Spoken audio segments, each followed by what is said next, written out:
La mémoire. Nous allons évoquer ce soir l'histoire de la création, l'évolution et quelques aspects du fonctionnement des réseaux de transmission de l'armée de libération nationale pendant la révolution algérienne. Il est question d'évoquer avec le Moudjahid et ancien diplomate Mohamed Debah l'origine de la création de cet important instrument pour les Moudjahidines pendant la guerre de libération nationale entre 1954 et 1962. Monsieur Mohamed Debah, bonsoir et bienvenue dans les dossiers de la mémoire. Bonsoir. Je remercie C. Hassan Araf d'avoir pensé à m'inviter et surtout qu'en Algérie, d'accorder de l'importance à la révolution et dans ce domaine-là de liaison radio pendant la révolution algérienne. C'était très important, nous étions des combattants, si vous voulez, quand on parle de la révolution elle-même. Nous étions des étudiants de 56, il y avait la grève des étudiants de 19 mai 56. À partir de là, on est monté au maquis, la plupart, on est monté au maquis, et il y avait des responsables dont c'est Abdelhamid Boussouf, Ben Mehdi. Ils ont pensé que pour les liaisons au maquis, il fallait trouver un autre moyen. Il y avait les liaisons traditionnelles de prendre une lettre d'une wilaya à une wilaya, il y avait des risques. Donc ils ont pensé à ces jeunes qui sont montés au maquis, ne pas les laisser seulement des combattants simples, on doit les former dans les transmissions. Mais il y avait déjà un premier noyau en 1955 avec l'Arbi Ben Mehdi qui a pensé mettre en place donc un service de liaison. Non, l'Arbi Ben Mehdi en 1955, il était à la Wilaya 5. Oui. Avec Boussouf, ils étaient là et ils ont écouté un poste domestique. Un poste domestique, ils étaient, et ils ont trouvé que la voix des services de sécurité français, des gendarmes, la police, elle supplantait la musique qu'il y avait dans la poste, elle interférait. Oui. Et là, cette voix-là disait qu'on a arrêté tant de moudjahidines, on a arrêté tant de terroristes. Il dit, tiens, il y a de l'information. Pourquoi qu'on ne fait pas un service d'écoute, nous? Et c'est comme ça que l'information, à partir de là, c'est l'écoute, c'était très important. Ils disent, pourquoi pas, nous, avec des récepteurs, on fait, et à partir de là, quand ils ont formé, on forme d'abord les jeunes, ces jeunes-là qui sont montés au maquis, on ne peut pas les laisser des combattants simples comme ça, seulement des combattants, on va les former dans les transmissions, dans le corps des transmissions et des liaisons. Alors, quand est-ce qu'ils ont créé cette petite école de formation? Donc, ça a commencé en 1955 parce qu'il fallait quelqu'un. Il fallait quelqu'un qui connaisse le morse parce que c'était le morse. Dans le temps, c'était le morse. C'était le morse, c'était pas pour. Il y avait quelqu'un qui était déjà. C'est un coopérant. Omar Telidji, et lui, il était commandant, Omar Telidji. Il connaissait le morse. Déjà, il avait une formation en langage de morse. Le morse est un langage comme toutes les langues. On parle et on transmet, et on écoute et on parle. Ce qui fait que quand on prend les transmissions, c'est des coupures d'électricité. Les coupures d'électricité avec des points et des traits, c'est un langage. Quand on écoute ce langage, il faut le traduire en langue et pour le transmettre, il fallait un petit appareil de manipulateur pour envoyer le message. Et c'est comme ça que ça a commencé cette idée. Mais nous, dès le début, on écoutait les centres d'écoute, les services français, quand ils transmettaient en morse. Nous, on ignorait le morse, on ne connaissait pas le morse, et c'est comme ça que c'est venu l'idée de Abdelhamid Boussouf, il disait, il faut trouver quelqu'un, un instructeur, pour former ces jeunes qui sont montés au maquis dans le langage de morse. Et c'est la première promotion, elle a commencé en 1956. Alors, la première promotion a été formée au niveau d'une école, au niveau de la Wilaya 5 historique. Au niveau de la OS5, sur les frontières, Oui. parce que l'intérieur du pays, parce qu'il fallait les frontières. Oui. Vous savez que les frontières en 56, ils étaient bouclées. Oui. Il y avait la ligne Maurice. Oui. Après, c'est venu la ligne Charles. Oui. Quand Charles est rentré en 58, Et il y avait ils ont renforcé davantage ils ont cette ligne. renforcé d'abord les frontières. Oui. Nous, c'était Boussouf a créé ce centre-là, le petit centre. Déjà, on a commencé, c'était pas un centre conventionnel, c'était sur des nattes. Oui. Et le morse, il n'y avait pas d'instrument pour apprendre la langue de morse. Ouais. Donc c'était des buses. C'est des buses, on appuyait sur la buse. Elle donnait un son, on fermait la buse, elle donnait un point. Donc vous avez été formé à l'aide de moyens vraiment rudimentaires. Rudimentaires, parce que je le dis tout à fait au début. Oui. C'est après, il fallait chercher déjà un récepteur et un oscillateur qui lui donnait le langage de Morse et un manipulateur. Ce n'est plus la buse, Oui. c'est un manipulateur qui manipule. Ce manipulateur, qu'est-ce que c'est? Il coupait la langue, c'est-à-dire c'est l'électricité. Il a laissé appuyer, elle donnait un ton lent. Un point, c'était un point, c'est un point. Ce qui fait que quand on met tita, c'est A. Quand on dit tatit, c'est D, et ainsi de suite. C'est un langage de Morse, c'est un langage comme toutes les langues, vous prenez l'espagnol, le français, n'importe quelle langue, c'est l'arabe, c'est une langue. Alors, comment, pour faire fonctionner ces petites machines, il fallait de l'énergie, n'est-ce pas? Non, les débuts. Et dans les maquis, c'était pas facile. Non, le maquis maintenant, il fallait former des gens dans les centres, Oui, oui. dans les petits centres. Les centres, on a commencé par les centres d'écoute. À partir de là, pour envoyer les gens pour des liaisons de wilaya à wilaya, il fallait un poste émetteur-récepteur d'abord et un groupe électrogène pour l'énergie, pour faire fonctionner, parce que le récepteur pouvait fonctionner avec des piles, mais l'émetteur, c'était de l'énergie. L'énergie, il fallait un groupe électrogène. Et c'est là le début. On a trouvé, même les émetteurs et récepteurs, on n'avait pas. C'était des rudimentaires de l'Égypte nous a envoyé un ou deux, les Chinois nous ont envoyé des récepteurs de marine qui ne s'adaptaient pas au maquis. C'est après, il y a eu l'idée, parce qu'il y avait des récepteurs et récepteurs émetteurs de l'OTAN, et il fallait les récupérer, il fallait trouver le moyen de les acheter et de les avoir. Et c'est comme ça, Abdelhamid Boussouf m'a dit, trouvez-moi cet émetteur-récepteur qui est léger pour le porter, et en même temps, il a une génératrice, petite génératrice qui elle, produit l'énergie. Et c'est ce récepteur émetteur qu'on appelait le ANGRC9, c'est ce petit poste qu'on mettait sur le dos. D'ailleurs, vous avez une photo de cette... Là, la photo, c'était la génératrice. Là, quand on appuie ça, c'est la génératrice. Il y avait l'écoute. Et le poste récepteur, c'était petit. On le prenait sur le dos et on rentrait avec. Et il y avait celui qui était le LED qui est avec, et c'est lui qui supportait la génératrice. Et là, on allait au maquis, et ça dépend, on est affecté telle zone ou telle wilaya, de wilaya à wilaya, on partait. Donc, on prenait aussi bien le poste radio, la génératrice et le fusil.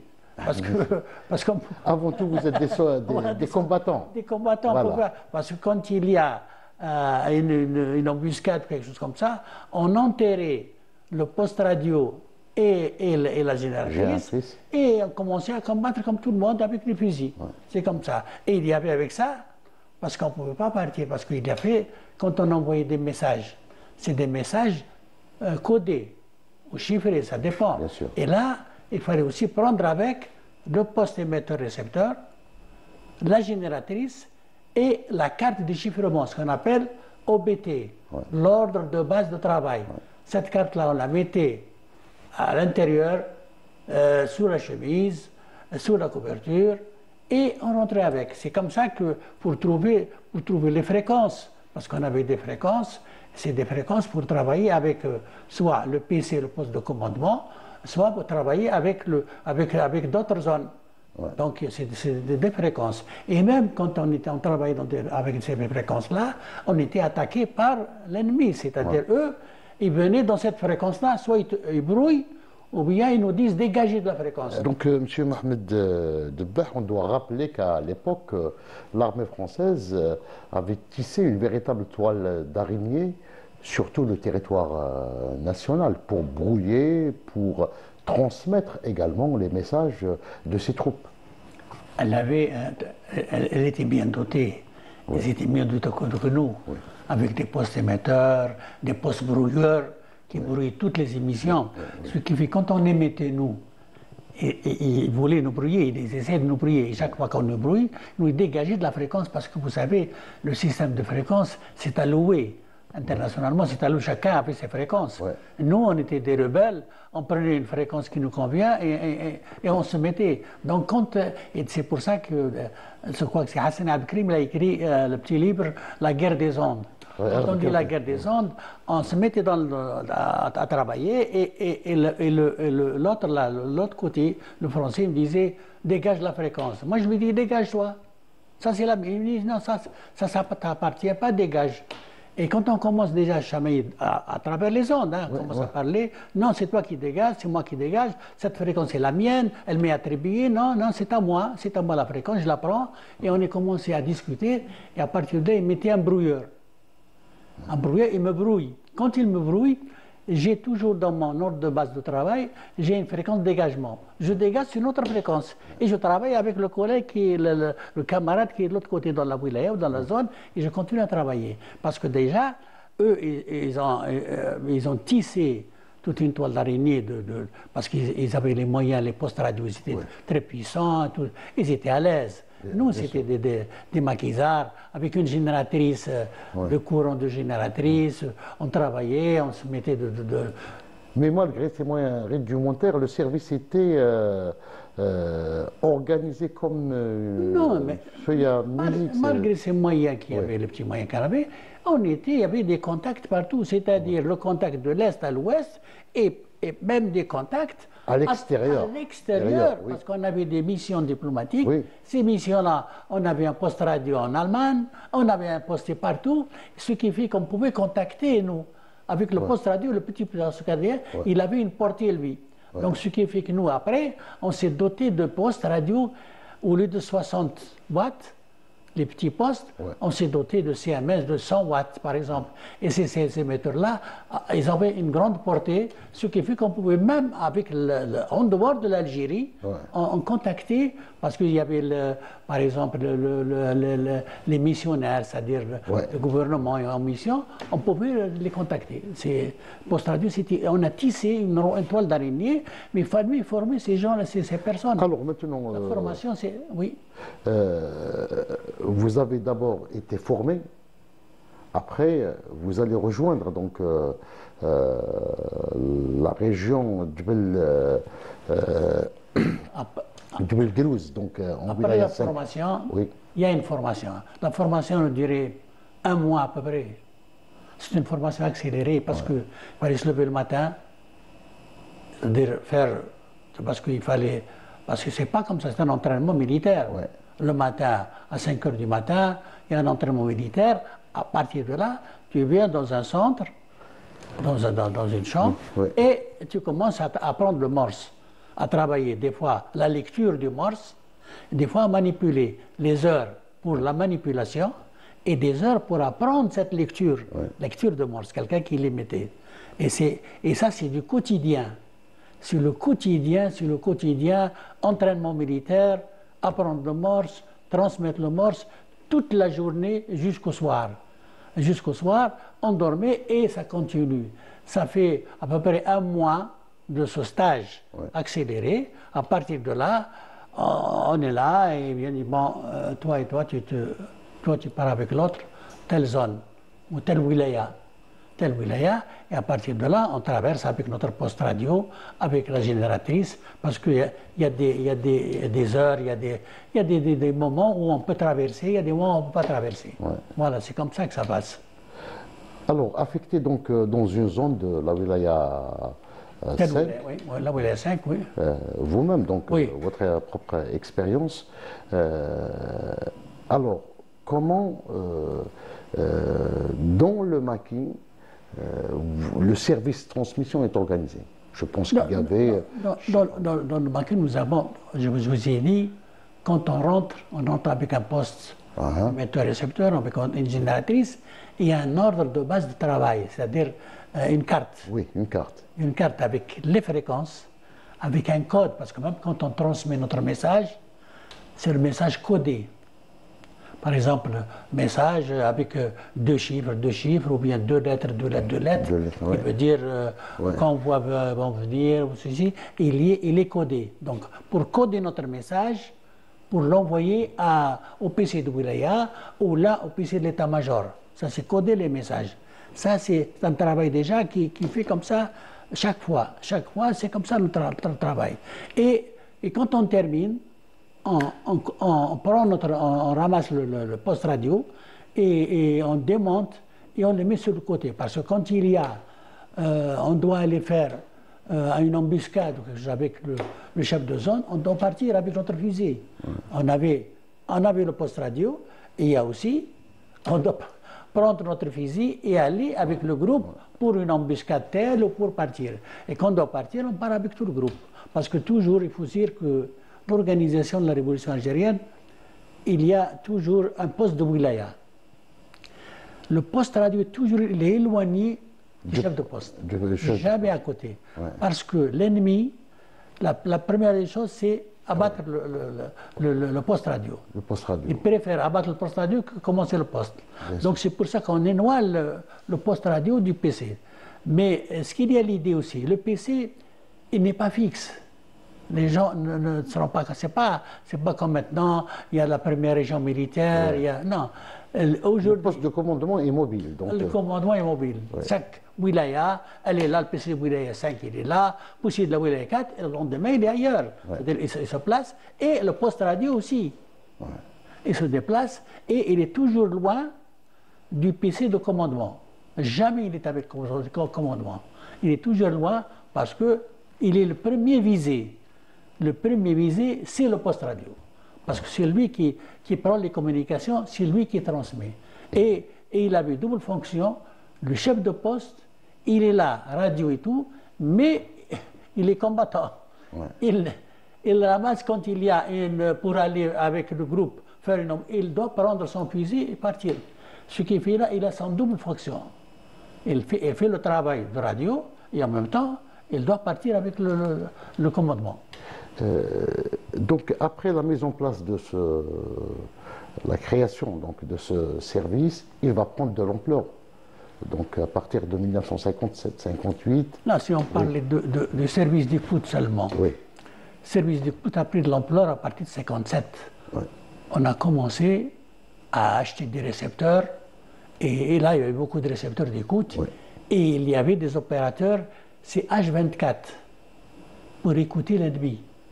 Parce que, il faut dire que nous, la plupart, c'est à l'âge de 18 ans, 19 ans, on avait le poste, et en face de nous qui servait d'écoute, c'est des colonels.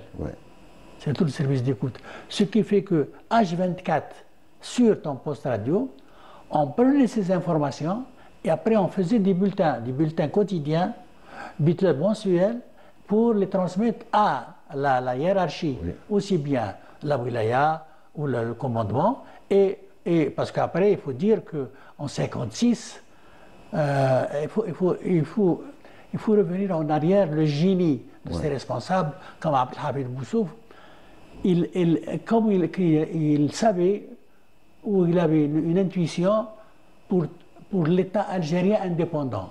Tout État algérien indépendant a besoin de deux piliers. C'est la sécurité et l'information. Tout État indépendant, avec ces deux piliers, c'est comme ça l'indépendance. L'amn, c'est-à-dire la sécurité, c'est-à-dire le citoyen et le pays, et l'information, c'est une arme. La radio, la télévision, c'est une arme. À ce moment-là, en 1956, lui, il a pensé à créer l'information, c'est-à-dire à créer la radio. La radio. Elle a créé la radio le 16 décembre 1956. Donc c'est la radio, c'est Sawt al-Jazair al-Mukafiha.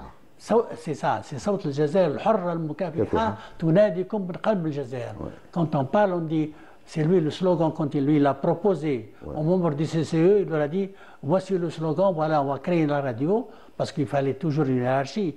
Boussouf, il a proposé aux membres du CCE, il a dit on va créer une radio, et voici le slogan هنا صوت الجزائر الحرة تناديكم من قلب الجزائر صوت جبهة التحرير وجيش التحرير. C'est-à-dire pour dire qu'on est là, c'est Nedlen, parce que nous, on était harcelés par Saut al-Bilad, la voix du bled, qui, elle sabotait, elle dit attention, vos chefs, ils sont en train dans les hôtels, ils mangent et vous êtes en train de manger le mella, vous n'avez pas à manger. Et ça, il fallait créer ça. Donc on a créé la radio. Les informations qu'on prenait du service d'écoute, on a alimenté notre radio et tous les postes de wilaya et les chefs d'état-major pour dire et tout écouter. Il y a, parce qu'il y a des groupes qui viennent des Français. Chaque fois, il y a tant de Français qui arrivent, il y a tant de Français. Il y a pour créer des embuscades, pour envoyer des embuscades. Monsieur Mohamed Debah, il fallait ainsi intercepter les communications de l'armée française pour connaître donc les plans de leur déplacement, le mouvement des troupes d'une manière précise. Mais bien sûr, tous les déplacements des troupes françaises ou l'arrivée de d'autres troupes, on les prenait pour l'écoute. On connaissait cela et on les transmettait à la hiérarchie. La hiérarchie, c'est la wilaya, c'est le PC de la wilaya d'abord, et la radio aussi. On leur donnait l'information. Cette information partait, on savait le contingent français, quand il y a le nombre, et bien quelle date, combien ils sont, c'est des bataillons, 2 bataillons, 3 bataillons, et tout ça grâce au service d'écoute qu'on transmettait. Et la création, vous me demandez de la création de la radio, elle ne pouvait pas se faire toute seule parce qu'on n'avait pas les moyens. C'est Abdelhamid Boussouf, et on avait M. Zeggar qui était un militant FLN à Oran, il était là et il a rejoint la Wilaya 5 et Abdelhamid Boussouf lui a demandé qu'est-ce que tu sais faire. Il lui a dit moi c'est le business, moi c'est le... Il a dit bon, si tu sais faire ça. Et comme lui, il était déjà entré dans ce système. Dans des réseaux. Dans ce système avec la Deuxième Guerre mondiale, les Américains et tout ça, ils leur vendaient des œufs, ils leur vendaient parce qu'il avait une usine de bonbons à Oran, Medina Jdida et tout ça. Donc il était dans ce circuit. Et quand tu l'as dit ça, d'accord, tiens l'argent et essaie de nous trouver des postes radio. Tout ce que tu trouves, même des patogas, tout ce que tu trouves dans les bases, tu nous le ramènes. Et c'est comme ça qu'un jour... Il vous ramène un émetteur. Un jour, il nous a ramené un émetteur, un grand émetteur, avec un groupe électrogène. Parce que l'émetteur tout seul... Mais seulement, l'émetteur qu'il a ramené, c'est un émetteur pour la marine, qui ne servait pas pour la radio. Et Abdelhamid Boussouf, il nous a appelés, il y avait les techniciens là-bas sur place, c'est Moussa surtout, c'est Moussa. Il y avait Jma'a اللي كانوا قبل بعد عاد جاوا الاخرين دو تكنيسيان avec ce poste-là, essayer de faire une radio. J'ai tout dit à Abdelhamid Boussouf, on va faire une radio. Et il faut le transformer pour faire une radio. Et c'est comme ça qu'ils ont travaillé dessus, et on a créé une radio. Et il y avait le groupe électrogène. Mais le groupe électrogène, il fait un bruit immense. Et comme on était sur Nador, juste à côté de la frontière espagnole, on avait pour mettre notre poste radio, il y a le bruit qu'il faisait, c'est immense. Donc, parce qu'il y avait les Français encore sur la frontière. Qu'est-ce qu'ils ont fait?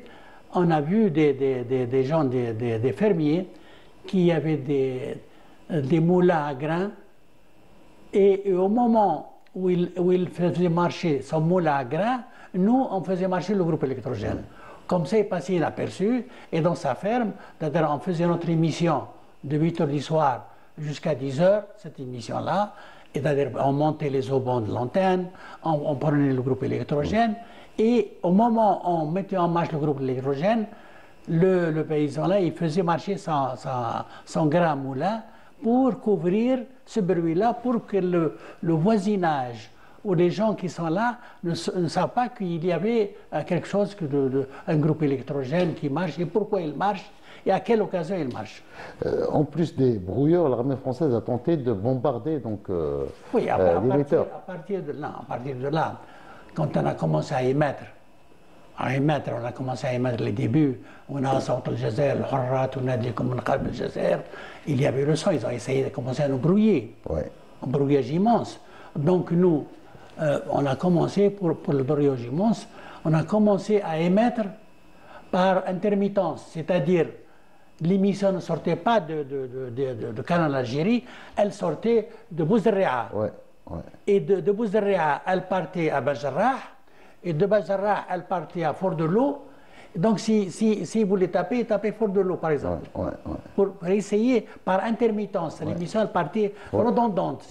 Si on veut, c'est une émission redondante qu'elle partait jusqu'à là. Et c'est comme ça qu'on essayait de sauver notre émission, mais ça n'empêche que la première fois, ils nous ont bombardés, parce qu'il y avait les premiers speakers qu'il y avait, c'était des militants. Il y avait des... Abdelhadi Abdeslam, Abdelmajid Mouziane. Abdelhadi Abdeslam, tout à fait au début, il était en Kabyle. En bas de parce qu'il a été bombardé, lui. En bas de Abdelmajid Mouziane. C'est Hamou, parce qu'il y avait une émission, les militants, un en français, un en arabe et en kabyle, les trois. Ils ont commencé, c'était des militants. Il fallait aussi mettre parce qu'il fallait un signal, comme quoi c'est la radio algérienne. On n'avait pas de flash, on n'avait pas. Donc Boussouf a dit, trouvez-moi des cassettes ou quelque chose qui pouvait annoncer cette... Et là, ils ont trouvé, c'est un disque de 33 tours au marché de Ali Riyahi. Ce qui fait que les gens... C'était l'identité en quelque sorte. Quand le soir, les gens à 8 h du soir, ils écoutaient, tiens, c'est l'Algérie, c'est la voix de l'Algérie, et ils l'écoutaient, et à partir de là, Boussouf, il a dit, trouvez-moi des professionnels, trouvez-moi. Ils ont dit, écoutez, il y a quelqu'un qui travaille à la radio tunisienne, Aïssam Saoudi. Il a dit, ramenez-le. Et c'est comme ça qu'Aïssam Saoudi, avec sa voix chaude et rock, il a commencé هنا صوت الجزائر الحرة تناديكم من قلب الجزائر صوت جبهة التحرير وجيش تحرير. Les gens, ils étaient là parce que déjà la voix taoud zaza chouïa. Les gens tous écoutaient et à partir de là, ça a lancé avec un autre émetteur plus fort, avec des professionnels et ça a commencé. Et les techniciens des professionnels, le roi Allah yarhamou, il était en Tunisie, il a rejoint. s'est occupé aussi. C'est comme ça que les techniciens sont venus à partir de là, ils ont pris le relais. Ça, c'est pour le côté radio. Alors, on est à la fin de 1956, et puis Abdelhafid Boussouf va réfléchir à mettre en place un véritable service d'écoute. Oui, le véritable service d'écoute, il y avait en 57. En 57, donc juste 57, après. Donc, oui. Une salle qui faisait, il y avait au moins 30 récepteurs. Oui. Et c'est des jeunes qui... C'était dans une cave Oui, hein? C'était là, à l'intérieur. Et c'est des gens avec une famille nourricière qui pouvaient nous alimenter. Oui, oui. Et là, se relayait H24. H24, et on suivait fréquence à partir de fréquence. Ce qui fixait, on savait tel endroit, et quand ils voulaient se sauver ailleurs, on suivait cette fréquence-là. Et il y avait ce service d'écoute, il était performant parce qu'il y avait toutes les informations. On a créé un grand centre d'écoute à l'extérieur, un peu sur la frontière Nador, et puis il y avait des centres d'écoute avancés sur tous les barbelés. Il y avait des petits centres d'écoute. On a créé ça à l'ouest et aussi bien à l'est. À l'est. Il y avait un grand centre d'écoute aussi au Kef, et avec des centres d'écoute avancés. Avec ces centres d'écoute, on avait toutes les informations. Donc, le défunt Abdelkrim Hassani m'a confié, donc, et il m'avait confié que c'est les agents d'écoute, donc algériens, savaient de temps en temps ce que devait manger le général Massoud. Donc ils avaient le menu même du repas du général Massoud. C'est-à-dire toutes les informations. Toutes les informations. Toutes les informations, parce qu'on écoutait non seulement l'armée, mais l'administration. Oui.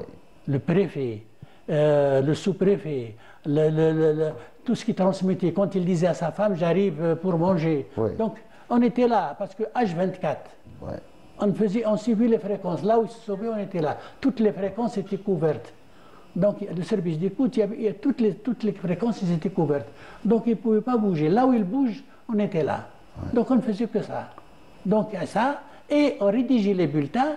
C'est ces bulletins-là, aussi bien quotidiens que mensuels, on les transmettait à la hiérarchie, aussi à le commandement, et à la radio aussi. Elle bénéficiait de ces informations, pour démentir ce que disait la voix du bled. Ouais. Tout ce qu'elle disait du bled, oui, tout ce qu'il dit pour démentir, disent écoutez, voici ce que faisaient, où ils sont venus, comment ils sont venus. Ça, toutes ces informations, nous, on les prenait. Et à partir de là, il fallait, Abdelhamid Boussouf a informé le CCE, il leur a dit on est prêt à envoyer des bulletins, des bulletins d'information en 57. Oui. Et c'est comme ça qu'on a commencé à envoyer des bulletins d'information en morse. En morse. En 57, on a commencé de... Alors, les éléments qui étaient affectés à l'écoute ne quittaient pas le centre d'écoute. Les éléments qui étaient à service d'écoute, ils ne faisaient que l'écoute. Mais parfois, ils étaient tellement sonnés que déjà, parce que parce que non seulement la clandestinité, et seulement écouter, et la clandestinité, ce qui fait que c'est lourd. Et Boussouf, on changeait des fois. Donc on prenait poste radio et on allait dans une zone, dans une wilaya. Ouais. Et là, pour certaines personnes qui étaient vraiment, ils ont suivi, on en faisait appel à France Fanon. Ouais. À France Fanon qui essayait une séance de sommeil. Ouais. Une séance de sommeil parce que, vous savez, quand vous avez le casque, même en stage, on était en stage. Vous n'avez qu'à dans votre oreille que tita, tita, tita. Il y avait des gens, quand on terminait les 6 heures de stage de morse, quand il allait dormir, vous le trouvez tita, tita, en train de... Il est là, parce que ça sonne, ça tape, et ça arrive qu'il y a des gens, il y a des personnes qui supportent, il y a d'autres personnes, et c'est pour ça que Boussouf a fait un changement de service d'écoute. Il prenait son poste à l'intérieur. Ce qui fait qu'à l'intérieur, il avait des liaisons radio, c'est beaucoup plus reposant. Et vous recevez des visites des responsables de l'état-major, donc au niveau de ce centre d'écoute. Vous avez d'ailleurs ramené avec vous cette photo. Tous nos centres, c'était interdit pour n'importe quelle personne de rentrer au centre. Interdit. Sauf le patron qui était, et même quand il rentrait le patron, il ne venait pas dans la salle d'opération. S'il venait, c'est à la cave, c'est au garage. Et quand il venait, parfois, il venait avec des visiteurs comme Bentobbal, ou le Boumdil qui était toujours avec lui, il était là, mais c'est toujours le bas, le garage. Jamais la salle d'opération. Jamais. Interdiction absolue, même pour les membres de la Conseil de la Révolution. Ouais. Personne n'a le droit de rentrer dans cette salle-là, où il y avait, quand on travaillait, on prenait des... Parce qu'il y avait la salle d'écoute, et quand on prenait, parce qu'il y avait des messages cryptés, on avait aussi une salle de décryptage. Donc tout ça, c'est personne ne rentre. Parce qu'à partir de là, on a créé le service de transmission, on a créé le service des chiffres, parce qu'il fallait chiffrer les messages. Il y avait le service, il y avait des services. Parce qu'à partir de tous ces gens-là, ils ont été dispatchés partout. Boussouf, il a fait l'école des cadres. À partir de l'école des cadres, il a commencé à dispatcher. Il a créé un service DVCR, la Direction de la Vigilance et Contre-Renseignement. Il a créé un service DDR, Documentation et Recherche. Il a créé un service de la SAP, le service d'action psychologique. Tous ces services-là, plus la direction des transmissions où il y a le chiffre, le décryptage et les transmissions même, ce qui fait qu'il a créé et tout est cloisonné. Ouais. Celui qui est là au DBCR, il ne pouvait pas rentrer dans le salle de DDR et ainsi de suite. C'était un cloisonnement que chacun... Absolu. Vous parlez du chiffre, vous étiez également à un certain moment instructeur de la deuxième promotion des chiffreurs. Des chiffreurs. Oui. Deuxième promotion, parce que quand on prenait tous ces jeunes, ils étaient formés, après ils deviennent formateurs. Ouais. On prenait d'eux, soit formateur de transmission, soit formateur dans le chiffre et ainsi de suite. Ouais. Vous comprenez? Parce que c'est même de former, il devient formateur. Donc rien n'a été laissé au hasard lorsqu'on a lancé les premiers réseaux qui vont prendre de l'ampleur en 1958 avec la création du GPRA, notamment le deuxième GPRA avec la création du ministère de l'Armement et des Liaisons Générales. Il y avait un maillage. Oui. C'était couvert. C'était des services. À partir du moment 58 où ils ont créé le gouvernement provisoire, c'est devenu une direction. Oui. Boussouf est monté, devenu ministre. Et on lui a donné aussi bien l'armement, ce qui fait qu'il est devenu ministre de l'armement et des liaisons générales. Ce qui fait qu'il a créé les services. La direction, les services qui étaient services, c'est devenu direction de la vigilance et contre-renseignement, service de la documentation et recherche, service de l'action psychologique, les services, et puis service du chiffre. Tout ça, c'est direction. La direction des transmissions, elle avait l'écoute, les transmissions et le chiffre. C'est une grande direction. Ce qui fait que c'est devenu une direction avec le GPRA qui a été créé en 1958. Et puis, donc il fallait développer à un certain moment une vous l'avez souligné, donc grâce à la radio, mais aussi trouver des moyens de faire face à la propagande colonialiste. Bien sûr, l'action psychologique, parce que c'est ça, cette action psychologique, il fallait trouver les moyens. Et c'est les moyens, c'est cette radio-là, d'abord. Oui. Et puis, d'abord la radio. Oui. La radio, elle démontait tout ce qu'elle...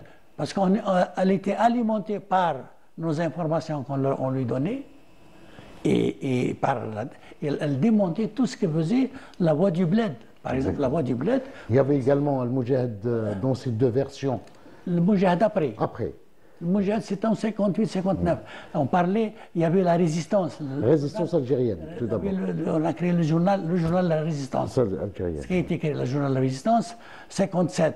On commençait à transmettre aux bourses. À partir du gouvernement provisoire 60, c'est là où ça a été créé.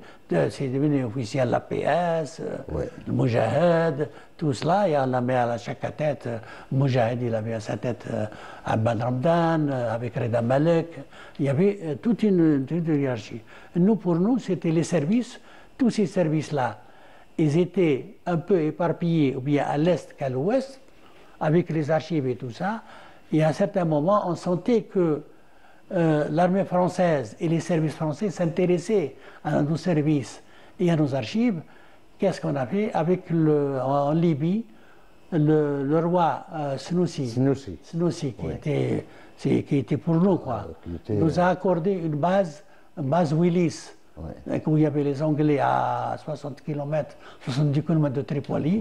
Et c'est là on a mis tous nos archives, les archives et les services. Tous les services étaient là et tous nos archives à la base Willis. Et c'est cette base-là où il y avait tous les services. C'est cette base-là, au moment des négociations d'avions, qu'on a créé une commission à cette base-là. D'experts, c'est elle qui allait monter la délégation algérienne de Bni Yahya donc c'était une commission d'experts qui était à sa tête Boualem Bsaya, pour vous donner une idée, un émaillage. On dit que la bataille des transmissions était gagnée par l'ALN et l'UFLN, évidemment. Incontestablement. Non, bien sûr, on a fait un maillage, le maillage qui était aussi bien à l'intérieur qu'à l'extérieur. Je vous disais même nos missions diplomatiques avec des militants qui étaient à l'extérieur, on avait des postes radio. Et même cette idée-là est restée jusqu'à l'indépendance. À l'indépendance, quand un président ou un ministre qui voyageait, il prenait un poste radio avec lui, à l'hôtel. À l'hôtel, avec un poste radio, on était indépendant. C'est-à-dire les premières années de... Les premières années. Oui. Les premières années de l'indépendance. Alors, il y avait, on parle de 34 dispositifs d'écoute qui ont été mis en place lorsque ce service a été mis en place. Qu'en est-il exact? Est-ce que vous pouvez... 34. Non, c'était il y a un maillage, 34. Je vous ai dit qu'il y avait le grand centre d'écoute qui était à l'ouest, c'est du côté de Nador. Il y avait au moins 30 postes, plus les postes avancés d'écoute. Les postes avancés, on écoutait tout ce qui se passait par l'armée française. Donc, et aussi bien à l'ouest qu'à l'est. Le service d'écoute était bien développé. On a bien développé notre service d'écoute. Et on écoutait tout, on ne laissait rien passer. Et là, comme les Français savaient qu'on les écoutait, alors qu'ils ont commencé à envoyer tous leurs messages chiffrés et codés. Et c'est comme ça qu'on a commencé à créer notre service de décryptage. Monsieur Mohamed, vous avez consacré un livre justement à l'histoire des transmissions pendant la guerre de libération nationale avec un titre très subjectif. On nous appelait les réseaux radio rebelles. C'est le premier livre, c'est mon livre, parce que là, les archives françaises, on les a récupérées à peu près, ils nous ont emmenés, et on trouvait les titres, c'est avec le titre de les réseaux radio rebelles. Ils sortaient des noms, parce que quand ils faisaient des prisonniers, telle personne elle est de la 6e promotion, telle personne elle est de la 4e promotion, et ils étaient parce qu'ils avaient des prisonniers. Et c'est là, ils ont vu le maillage du réseau algérien. Et c'est pour ça qu'ils ont dit les réseaux rebelles. Ils nous ont appelés, et moi, quand j'ai vu leur fiche réseau rebelle, j'ai pris la même fiche et j'ai mis le titre du livre, on nous appelait les réseaux radio rebelles. Quels étaient les rapports avec l'état-major, l'état-major que ce soit de la Wilaya 5 ou bien l'état-major général par la suite? C'est-à-dire les officiers. C'est-à-dire les rapports quoi? C'est-à-dire les officiers des transmissions. Et parce que vous avez des photos où on retrouve pratiquement tout. Ils étaient membres de la Wilaya. Ils ne peuvent pas être les rapports. Ils étaient membres de la Wilaya. Vous trouvez par exemple un exemple, Merbah, qui était à l'état-major ouest. Il est resté avec Boumediene. C'était vraiment un résident. Il était. Pendant la Révolution, il avait parmi les services qu'on avait, il avait un service SM. Donc, parce qu'à partir pendant la Révolution, il y avait des résidents partout. On avait des résidents dans chaque wilaya, dans chaque état-major. Il y avait l'état-major ouest, il y avait l'état-major est. Avant. Après, ils sont devenus comme est et comme ouest. Et ces deux états-majors sont jumelés, ils sont devenus l'état-major général en 1958 à la tête Boussouf, à la tête Boumediene. Qui lui, Boumediene, a pris avec lui l'agent qui était, c'était Merbah. Voilà. Et vous avez reçu plusieurs fois les visites de Boumediene, comme l'indique. Là, vous voyez cette photo. Cette photo-là, vous voyez cette photo-là. C'est au moment où Boussouf, il a ramené tout l'état-major pour nous annoncer la création du GPRA. Il a rassemblé tous les cadres, tous les officiers, pour dire il y a la création du GPRA, voici comment elle a été créée, quels sont les membres et pourquoi elle a été créée. Cette photo-là, c'est la création du GPRA, l'annonce du GPRA par Boussouf. Alors, en plus de la formation, en plus de l'écoute, est-ce que ce service sécurisait justement les déplacements des Moudjahidines notamment. Non, il n'a pas à sécuriser. Comment ça sécuriser? C'est-à-dire, il s'informait pour sécuriser les déplacements des Moudjahidines. Non, mais le déplacement de chaque bataillon, oui. ou de chaque groupe, ou de chaque section, à l'avance, on savait s'il y avait des Français, s'il y avait l'ennemi, s'il n'y avait pas d'ennemi. C'est nous qui créons les embuscades. C'est nous, oui. Les embuscades des Français. C'est pas les Français qui... Nous, on était en attente. Ouais. Nous, on était en attente. Dès que l'information, il y avait une troupe française qui circulait, donc on l'attaquait. C'est tout. Pour essayer. Pourquoi? Pour essayer de prendre les armes, parce qu'on n'avait plus d'armes, ouais. Et les balles, parce qu'on avait des fois, on avait les fusils, mais on n'avait pas de balles. Ouais. Parce qu'après, tout a été cloîtré, ouais. On n'avait plus de balles. Et ouais. Donc, ce qui fait que les embuscades qu'on faisait, les troupes françaises, c'est essayer de récupérer l'armement et aussi de les attaquer, quoi. Parce que quand ils venaient, et vous savez que les débuts, ça a été fermé, une fermeture, parce qu'ils ont cloîtré Chab, la population, parce que Chab, c'est elle qui nous a alimentés. Parce qu'à traverser, Chab, il a fait beaucoup. Le peuple, quand on traversait, Chab, il te donnait des informations. Ouais. Il te disait, voici les troupes qui sont venues hier, voici ce qu'ils ont fait. Chab, il te donnait, ils vont venir. Chab, il te donnait tout. Chab, quand il fait la traversée d'un groupe de Moudjahidines, il préparait un couscous et le liaison de l'Isal à manger. À partir du moment où les Français ils ont cloîtré, toutes les Dachra, ils ont cloîtré, on n'avait plus à manger. Qu'est-ce que faisait la femme algérienne? Chaque fois je la cite, c'est magnifique. Qu'est-ce qu'elle faisait? Elle était cloîtrée, elle faisait la galette, la grosse galette bien chaude, elle la faisait, elle la mettait dans un couvain, bien enveloppé, et au-dessus, elle les mettait tous les déchets qu'elle devait jeter, et les déchets, ouais. Elle mettait sur sa tête, elle sortit du camp pour jeter les déchets. Ouais. Et lui, le gardien il savait qu'elle allait jeter les déchets. Quand elle jette, nous on vient, on était en guet, dès qu'on voyait, on prenait le couvain, on savait ce qu'il y avait dedans, on savait, et on prenait la galette. Ce qui fait qu'elle était là encore, elle n'avait pas les moyens de nous recevoir, parce qu'avant, ils nous faisaient tout. Après, même sans ça, avec tout le cloîtrement, elle était là à aider les Moudjahidines jusqu'à le dernier jour. Parce que le peuple a fait beaucoup de choses, il faut le citer. Ouais. Ils étaient là. Et il était corps et âme avec les Moudjahidines. J'aimerais bien revenir avec vous sur votre expérience à Djbel Grouze, en Wilaya 5. Djbel Grouze, en Wilaya 5, c'était des contacts. Moi, il y avait le chef de zone à côté. Moi, j'étais loin. J'étais loin dans une grotte. Au moment où j'avais les contacts des liaisons, je faisais ma liaison. Quand je termine, je reviens au groupe pour aller partir, pour aller faire le marché avec eux. Sans ramener le poste. Hein? Non, on enterre tout. Ah, oui. Le poste, la carte parce qu'il y avait la carte. Ah, oui. La carte, l'OBT, ce qu'on appelait l'OBT, l'ordre de base de travail, on l'enterrait. Je partais pour tout ce qui est faire les embuscades, parce que quand on disait allez, on part.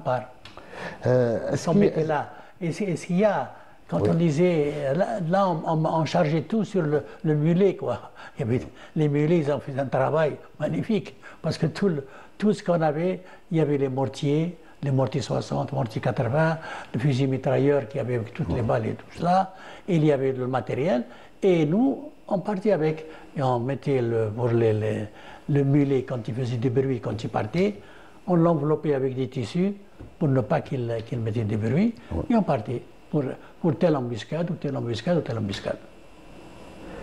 Et l'expérience du maquis pour vous L'expérience du maquis, c'est le maquis, quoi. Le maquis, tu es privé de tout, tu n'as rien. Surtout, moi, j'étais dans une zone, après, et on n'avait pas il n'y avait pas de pour boire, il n'y a pas d'eau, il n'y a pas pour manger. Donc, on se débrouille une farine, la farine qui est chab des farines, c'était le mella, ce qu'on appelait le mella du sud. On l'a avec de l'eau de pluie, l'eau de pluie, cette eau de pluie, on mettait cette mella là, on l'enterrait, et on mettait dessus des brindilles pour allumer, et on chauffait cette terre-là. Quand elle chaude, bien après 2 heures, 3 heures de temps, on sortait, c'est une roue. C'est comme une roue, un pneu et à partir de cette roue-là dure, chacun prenait son morceau pour boire. Il y avait le gilta parce qu'il n'y avait pas d'eau. Pour boire cette gilta-là, c'était des sangsues. Les sangsues, donc on mettait le chèche pour boire. J'enlevais le chèche et je vivais. C'est la vie du maquis. La vie du maquis. Parfois, moi, au sud, on mangeait les tops. Les tops du sud, c'était... Parce qu'à un moment, on n'avait plus rien. Et il y avait des tops du sud, donc le Koumarat, donc le Chahmin, donc c'était un peu égal, quoi. Il n'y avait rien, il n'y avait rien. C'était difficile en dernier. Mais ce qu'il y a, c'est qu'à partir du moment, les négociations des viandes, quand ils ont commencé à négocier la délégation en 60, 61, ils étaient assurés qu'il y avait des gens derrière avec. Et nous, derrière, on était avec eux, malgré qu'on n'avait rien. Parce que, je me souviens toujours, je l'ai raconté, on était là, et moi je mettais le poste de temps en temps, écoutez, telle délégation elle est partie à tel endroit, tel endroit, et j'ai trouvé des gens, des vieux, des vieux qui étaient avec nous, qui ont fait déjà, ils te disaient, regarde les hommes, alors que c'est nous qui avons les armes, nous avons le fusil, les chauffeurs jamais il y avait un doute, quelqu'un me dise ah, ils profitent, et dans des hôtels, ils profitent, ils mangent, ça, jamais. Jamais on était debout. Ils continuaient, on était là. On était là, alors qu'il y avait même pas, on n'avait même pas à manger. Non, et la force de la révolution algérienne, c'est cette union entre les responsables et la base. Ça, et le peuple, d'une manière générale. Tout le peuple, on était là. Personne ne peut atteindre le moral des troupes. On n'était pas démoralisés ou regarde comment ils vont, on écoutait, ils vont dans tel hôtel, en train de manger, et nous, on a cru le mella, on se le mettait à l'gilta, il n'y avait rien, parce qu'il y avait les Français, avec qui se met à Safra, la moraine, qui a envoyé des tracts, qui ont dit, comme les hôtels, ça, jamais, on était là. On était là, samedi, comme on a dit. C'est ça, cette force-là. Parce qu'on était là pour l'Algérie. Eux, ils étaient là pour défendre.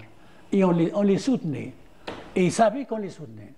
Et ce sera le mot de la fin de cette émission. Je tiens à vous remercier vivement, Monsieur Mohamed Bah. Je rappelle que vous êtes Moudjahid, un ancien diplomate, ingénieur de formation des télécommunications.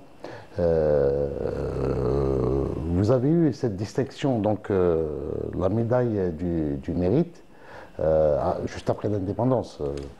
Et vous êtes l'auteur de plusieurs ouvrages consacrés à la guerre de libération nationale, notamment à l'armement, aux liaisons générales, à la transmission, mais aussi au dernier, au dernier mois de la colonisation, où vous êtes intéressé au phénomène OAS qui a semé la terreur durant les derniers mois de la colonisation en Algérie. Encore une fois, merci. Je tiens à remercier également toute l'équipe technique du Studio 7 qui m'a aidé à préparer cette émission.